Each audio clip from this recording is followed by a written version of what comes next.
है ये बात? किस हिजड़े ने कहा है? मुसलमान तो अपने गुप्त अंग का थोड़ा सा खतना करवाता है। जिसने ये बात कहा है, मुझे लगता है कि उसने अपना पूरा गुप्त अंग के साथ साथ अपना भेजा भी कटवा लिया है। सत श्री अकाल, कैसे हैं आप सब दोस्तों? ये हैं नाज़िया इलाही खान। इनकी अक्सर बातों से मैं इत्तेफाक नहीं रखती हूँ, क्योंकि कभी कभी ये बहुत झूठ भी बोलती हैं, लेकिन ये सीमा गुलाम हैदर के बारे में जो भी कुछ बात बोल रही हैं वो बिल्कुल सही है और बहुत फैक्ट पे बात करी है और बहुत अच्छी बात करी है। तो जहाँ ये सही होंगे हम इनको सही बोलेंगे। अक्सर इनके बयानात बहुत गलत आते हैं, लेकिन अभी फ़िलहाल सुनते हैं क्या कह रही है। किस हिजड़े ने कहा है ये बात? किस हिजड़े ने कहा है? मुसलमान तो अपने गुप्त अंग का थोड़ा सा खतना करवाता है। जिसने ये बात कहा है, मुझे लगता है कि उसने अपना पूरा गुप्त अंग के साथ साथ अपना भेजा भी कटवा लिया है। और अगर कोई भी ये बात कह रहा है कि सरकार को सीमा गुलाम हैदर को नागरिकता देनी चाहिए, तो क्या वो स्टैम्प पेपर पर और सर्वोच्च न्यायपालिका में एफिडेविट देने को तैयार है? कि सबसे पहले तो मैं कहूंगी कि मैं इतनी वेली वकील नहीं हूँ जो मैं एक नाचने गाने वालियों के लिए अपने वक्त को जाया करूं। अपनी अदाओं को दिखा करके कभी कमर में पैसा लगवा रही है, कभी मुंह में पैसा लगवा रही है और कभी उसके ब्लाउज में कोई पैसा ठूस रहा है। तो ऐसी महिलाओं के बारे में बात करना हम जैसे डिग्निफाइड महिलाओं के मान और सम्मान पर चुभता है। लेकिन देश की सुरक्षा की बात है तो बात करनी ही पड़ेगी। जाएंगी और रघुपुरा से बाल पकड़ के खींच करके निकाल करके अटारी बॉर्डर पर फेंकने की सलाहियत भी नाज़िया इलाही खान रखती है। और मुझे ऐसा लगता है कि सचिन एक पतला दुबला सा लड़का, एक कम एज का लड़का, उसको सिर्फ मोहरा बनाया है उसने, और ये बहुत ही चंड औरत है। भारत और पाकिस्तान के बीच सबसे पहला जो बड़ा फैसला लिया गया था वो लिया गया था कि जो भी भारत में पाकिस्तानी नागरिक है उसको वापस भेजा जाए, क्योंकि जिस तरीके से वो घटना हुई इसके बाद कहीं ना कहीं सरकार जो एक बड़े स्टैंड लेती हुई नजर आई। लेकिन एक महिला जिसका नाम अभी भी पूरी तरीके से चर्चाओं में है वो है सीमा हैदर। और नाज़िया इलाही मैम मेरे साथ बातचीत करने के लिए मौजूद है। मैम, भारत और पाकिस्तान के बीच जो भी बातें हुई उसमें सबसे बड़ा फैसला ये भी लिया गया था कि पाकिस्तानी नागरिक जो है वो सीधा भारत छोड़े और पाकिस्तान चला जाए। बॉर्डर पर हमने तस्वीर देखी, लेकिन मैं एक एज ए लॉयर आपसे बात करना चाह रहा हूँ कि सीमा हैदर वाले मामले को आप कैसे देख रहे हैं? क्योंकि सीमा हैदर अभी भी यहाँ पर है। सीमा हैदर जो पाकिस्तानी नागरिक है, जो बिना वीजा के भारत आई, जो नेपाल के रास्ते एक घुसपैठिए की तरह तरीके से भारत आई, भारत में आकर शादी की, बच्चा पैदा किया, क्या कहेंगे? देखिए, सबसे पहले तो मैं कहूंगी कि मैं इतनी वेली वकील नहीं हूँ जो मैं एक नाचने गाने वालियों के लिए अपने वक्त को जाया करूँ। मेरे पास देश के हित में और देश के प्रति बहुत सारे ऐसे काम होते हैं कानूनी, जिसको मैं करती हूँ, और इतिहास के पन्नों पर मेरा नाम लिखा है कि इस देश से ट्रिपल तलाक हटाने में मेरे पिटीशन ने अहम भूमिका सर्वोच्च न्यायपालिका में निभाई है। और ऐसे कई अहम पिटीशन जो है वो सर्वोच्च न्यायपालिका में मेरी चल रही है, यहाँ तक कि कलकत्ता हाईकोर्ट में भी। बात आती है देश की सुरक्षा के लिए। अच्छी मां नहीं है वो जो अपने प्रेम के लस्ट में और अश्लीलता में 4 बच्चों को संघर्ष में लेकर के और इतने बुरे दिशा में लेकर के वो भारत चली आई। और मुझे ऐसा लगता है कि सचिन एक पतला दुबला सा लड़का, एक कम एज का लड़का, उसको सिर्फ मोहरा बनाया है उसने, और ये बहुत ही चंड औरत है।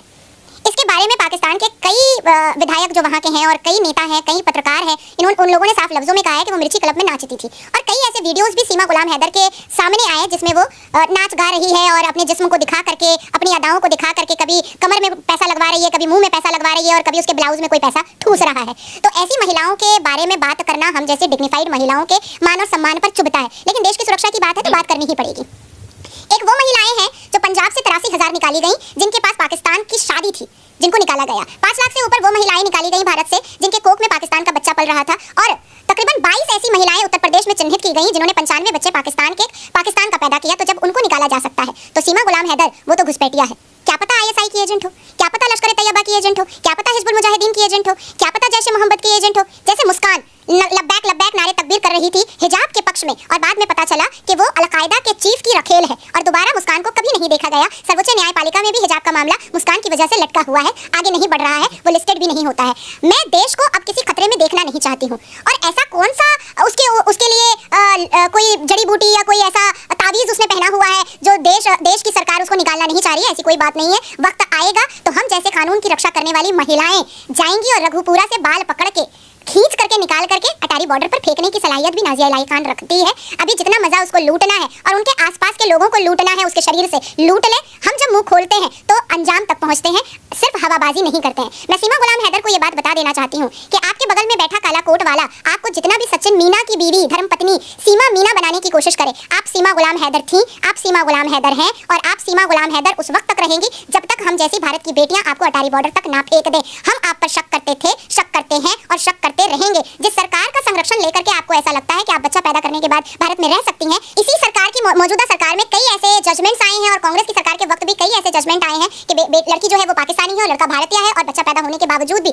ह्यूमैनिटी ग्राउंड पर जजमेंट जज ने दिया है कि साल में एक बार आप अपने बच्चे से आकर के मिल सकती हैं। ना हम सीमा गुलाम हैदर को एक्सेप्ट कर सकते हैं और ना ही उसके 4 सपोलों को हम एक्सेप्ट कर सकते हैं भारत की धरती पर, क्योंकि कठमुल्ले अपने फितरत से कभी बाज नहीं आते हैं, कल को ये बम मारे 72 वर्जिन हूरों के लिए, कल को ये भारत की पुत्रियों के साथ लव जिहाद करे, कल को ये कठमुल्ले जो सीमा गुलाम हैदर के कोख से जन्मे हुए हैं, कल को ये हमारे भगवान की प्रतिमाओं को तोड़े, कल को ये मस्जिद अल्लाह के घर को पत्थर और चप्पल से बचाने के लिए जाए। ये भारत अब और बर्दाश्त नहीं करेगा।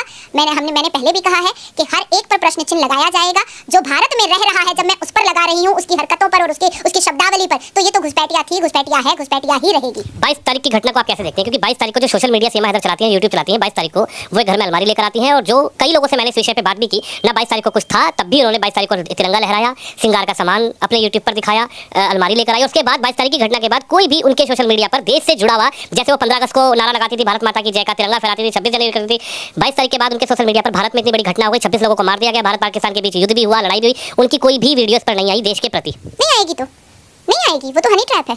और आपको क्या लग रहा है कि वो सचिन मीना के लिए यहाँ आई है? नहीं, कुछ ऐसे लोग हैं जो काला कोट पहनते हैं और बलात्कारियों के लिए ह्यूमन राइट्स पिटीशन डाला करते थे। देश की सर्वोच्च न्यायपालिका को ये बताया करते थे कि बलात्कारी भी इंसान होता है। देश की सर्वोच्च न्यायपालिका को ये गुहार लगाया करते थे कि ब्रूटल रेप और मर्डर करने वाले बलात्कारियों को ह्यूमैनिटेरियन ग्राउंड पर छोड़ दिया जाए। साजिशें बहुत लंबी हैं और उसको डिकोड करना हमारे कर्तव्यों का पालन है और हम करेंगे। फर्क सिर्फ इतना है कि हम खामोशी से करते हैं और कुछ लोग उछल उछल करके ये बताते हैं कैमरा के सामने कि सीमा को गुलाम हैदर मत बोलो, उसको सीमा मीना बोलो। बस एक आखिरी सवाल आपसे है, क्या लग रहा है कि आप तो लीगल एडवाइजर भी हैं, लीगल चीजें भी जानती हैं, सीमा को नागरिकता भारत की मिल सकती है? क्योंकि कहा जा रहा है कि सीमा को भारत की नागरिकता मिलनी चाहिए, राष्ट्रपति महोदय के सामने सीमा की पिटीशन कहा। किस जुड़े ने कहा है ये बात? किस जुड़े ने कहा है? मुसलमान तो अपने गुप्त अंग का थोड़ा सा खतना करवाता है। जिसने ये बात कहा है, मुझे लगता है कि उसने अपना पूरा गुप्त अंग के साथ साथ अपना भेजा भी कटवा लिया है। और अगर कोई भी ये बात कह रहा है कि सरकार को सीमा गुलाम हैदर को नागरिकता देनी चाहिए, तो क्या वो स्टैम्प पेपर पर और सर्वोच्च न्यायपालिका में ये एफिडेविट देने को तैयार है कि आगे चल करके उसके सपोले, उसके पेकोक से निकला हुआ सपोला या सीमा गुलाम हैदर अगर कुछ आतंकवादी हरकत करती है तो साथ साथ उस व्यक्ति जो उसके पक्ष में बात कर रहा है और उसके पूरे परिवार को भी यासीन मलिक का रिश्तेदार बनाया जाएगा? ये लिख कर देने को तैयार है? तो कोई हिजड़ा अगर ताली बजा रहा है तो उसकी ताली हम सुनेंगे? हम नहीं सुनेंगे। हम संविधान के विपरीत जाकर के काम नहीं कर सकते। हम संविधान के अंडर बैरिकेड काम करेंगे और हिजड़ों की बात नाजिया इलाही खान नहीं सुनती। चलिए, हमारे साथ नाजिया मैम है, जिनका साफ ये कहना है कि सीमा हैदर जो है उनको भारत छोड़ना पड़ेगा, पाकिस्तान की नागरिक है, भारत की ना नागरिकता मिलेगी और ना भारत की नागरिकता के लिए सीमा हैदर के लिए कोई दरवाजा खुला हुआ है। कैमरा मैन शोम यादव के साथ विनोद शर्मा, दिल्ली।